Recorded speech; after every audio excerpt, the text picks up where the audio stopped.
All right, well, welcome. In this video, we're going to be continuing what we were doing with dividing by polynomials. We're going to be looking at some different types of problems, but first, let's review what we did in the previous video. So I want you to start by using either synthetic or long division for this problem, so you can use either one of your choice.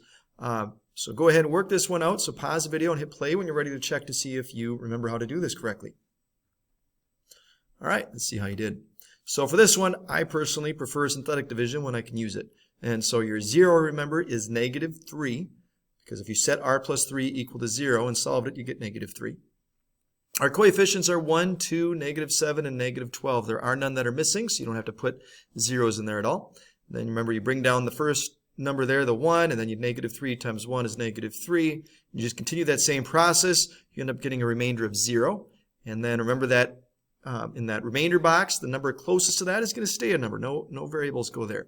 We're working with r's instead of x's. If you put an x in there, I really don't care.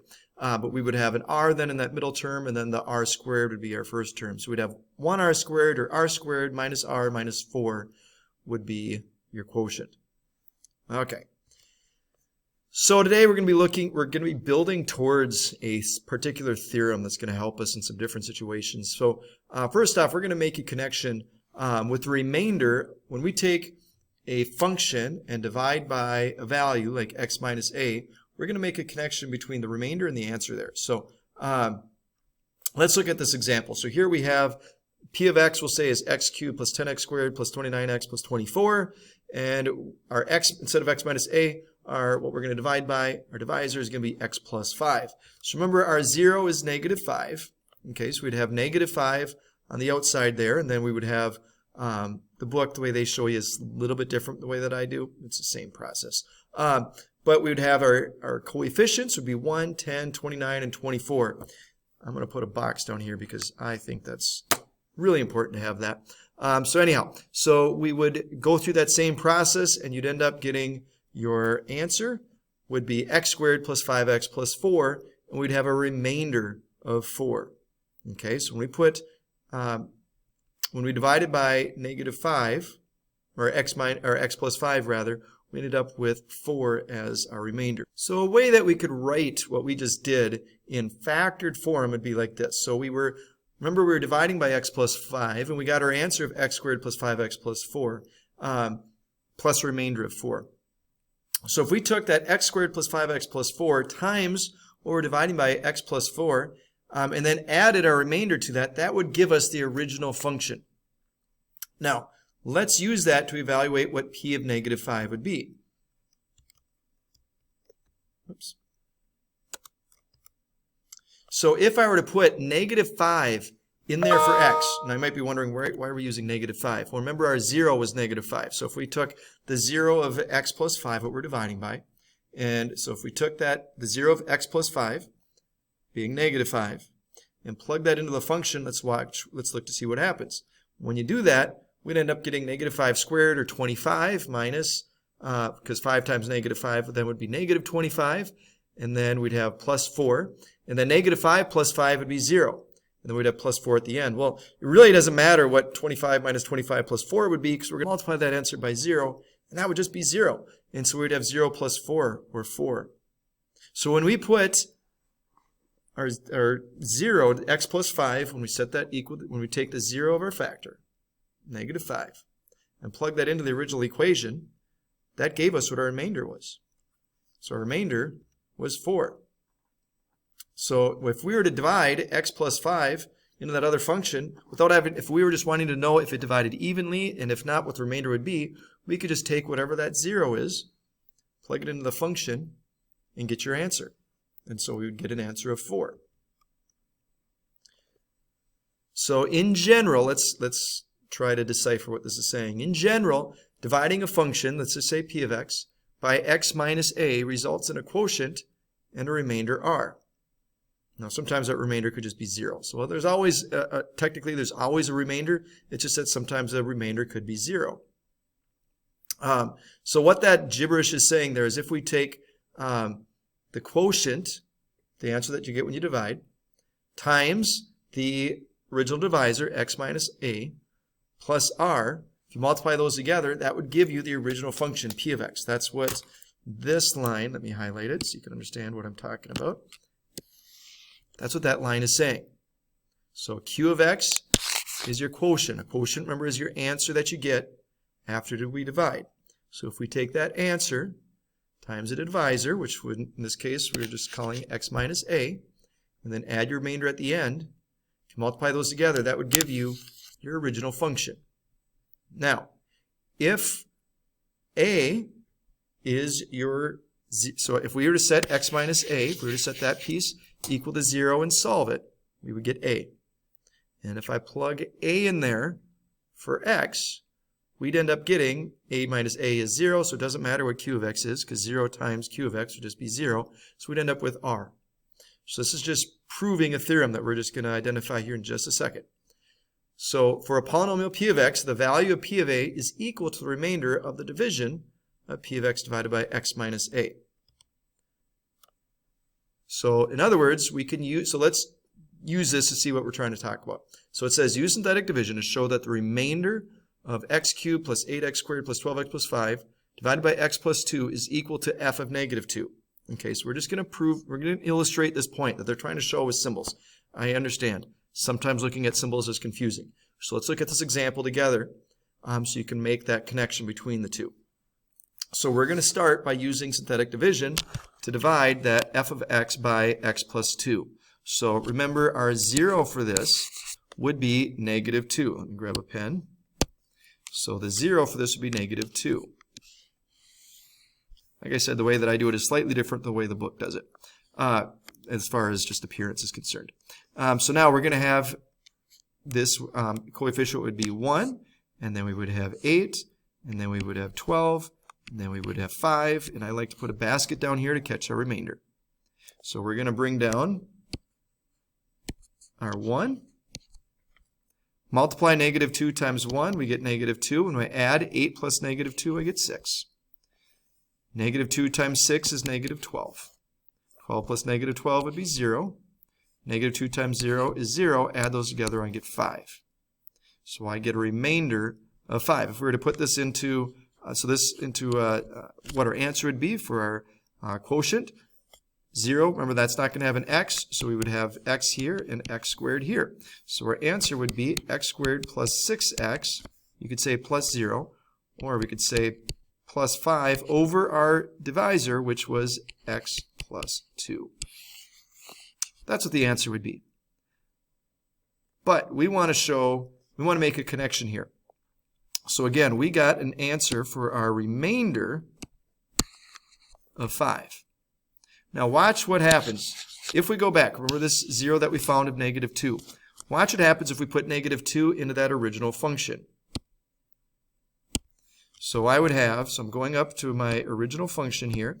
So I'm going to use this function here. I'm going to replace, every time we have an x, I'm going to replace it with negative 2. So we would have negative 2 cubed plus 8 times negative 2 squared plus 12 times negative 2 plus 5. Well, I'm just going to, technically, you could just plug this all into your calculator all at once. Let's just go through and do it without a calculator. So negative 2 cubed, that's going to be negative 8. Negative 2 squared would be 4 times 8 would be 32. 12 times negative 2 would be minus 24. And then we'd have plus 5. So now when I add these together, negative 8 plus 32 would be 24. 24 minus 24 would be 0, and 0 plus 5 would be 5. So notice when we put negative 2 in that original function, we got our remainder without having to do the synthetic division.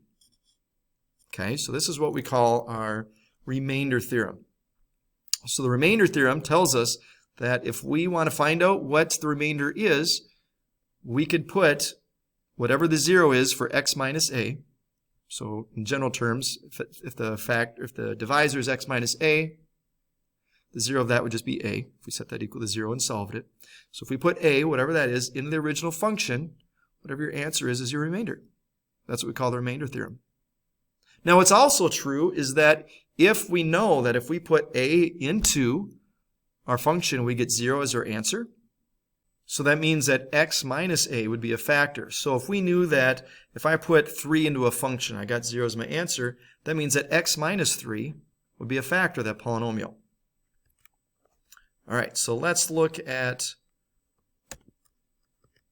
this example here. So this is the population of tortoises on an island is modeled by the function negative x cubed plus 6x squared plus 12x plus 325, where x is the number of years since 2015. So we're going to use the remainder theorem to estimate the population in the year 2023.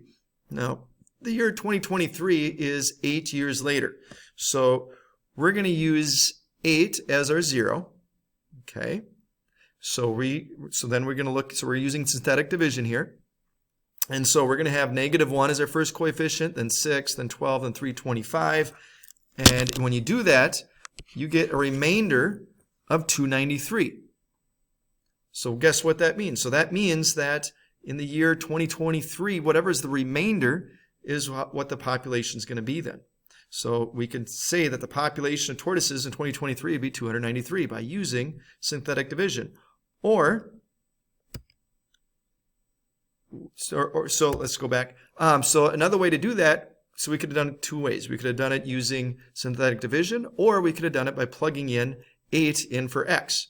So we could have taken negative 8 cubed plus 6 times 8 squared plus 12 times 8 plus 325. It would also give you 293, which we don't show you in this one, but we're going to do that in the next example. So in the next example, again, they give us that equation, or a different equation. And it says to model an expected annual revenue in thousands of dollars for a new product where x is the number of years after the product is released. Use remainder theorem to estimate the revenue in year 5. Okay, so what we're going to do is we're going to try this. We're going to try this on our own using synthetic division. So we're going to start out again using in year 5. So we're going to have 5 be our 0. So we're going to have negative 1, 12, 6, and 80. Whatever remainder is would be our answer, because that's what we're looking for. We're looking to see whatever our remainder is would be the remainder after year 5, or the revenue in year 5. So we're just going to do that same process. We have negative 1. 5 times negative 1 is negative 5. 12 minus 5 is 7. 5 times 7 is 35. 6 plus 35 is 41. And 5 times 41 is 205. So when we add those together, we get 285. Now this is now the answer for this, the total is going to be in thousands of dollars. So the total revenue would be $285,000. So that would be your answer. So again, this was just to show you an alternative way. So again, we could have put 5 in there for x, but this is a nice way to do it without having to deal with knowing what 5 cubed would be and doing a whole lot of order of operations. If you know this process, it's a really easy way to find the total instead of having to plug a number in. Okay, so let's look at this last example. It says, how can you use the remainder and factor theorems to determine whether the given binomial is a factor of p of x? If it is a factor, write the polynomial in factored form. Okay, so we're trying to figure out if the binomial, if x minus 6, is a factor of that polynomial. So the way that we're going to do that is by using synthetic divisions, because if I take the 0 of that, which would be 6, and plug it in, and if I get 0 as my answer, then I know that x minus 6 is a factor. So we're going to just do synthetic division. So again, our coefficients would be 1. So we have 4. I always like to do it this way: 4, 3, 2, 1, none. Okay, so when I have a lot of terms like that, it's just really easy to, that's a quick, easy check to see if there's any that I have to put 0 in there for, and there's not. So we'd have negative 8, 16, negative 23, and negative 6. So now I'm going to bring down the 1. So 6 times 1 is 6. Negative 8 plus 6 would be negative 2. 6 times negative 2 is negative 12. 16 minus 12 is 4. 6 times 4 is 24. Negative 23 plus 24 is 1. And 6 times 1 is 6. I get a remainder of 0. So yes, x minus 6 is a factor of that giant polynomial, because when you take it 0 and plug it in, you do get 0 as your answer. All right, so let's look at another method that we could have done the same problem. So instead of using synthetic division, they're just going to show us here that another way we could have done this is by plugging 6 into the function.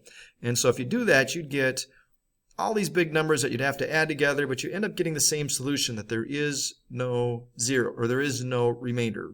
You would get 0 as your answer. So that means that x minus 6 would be a factor. So you could write this. You could take the x cubed minus 2x squared plus 4x plus 1, which is what we got as our answer, times x minus 6 would give us the original function. All right. So let's look at a summary now for what we've just talked about in these two lessons. So this is going to be just a summary of how to divide polynomials, some of what we did with synthetic division, what we did with long division. So these are just two examples that are worked out. So just to illustrate both processes and how you'd get the same answer for both. So personally, like I said, I prefer synthetic division. Compare the right to the left, you can see why. But you do have to know how to use long division when we're dealing with a divisor that's more than two terms. All right, so hopefully you've had a chance now to better understand what the factor theorem and remainder theorem are all about. And we're going to have more practice with that in your assignment.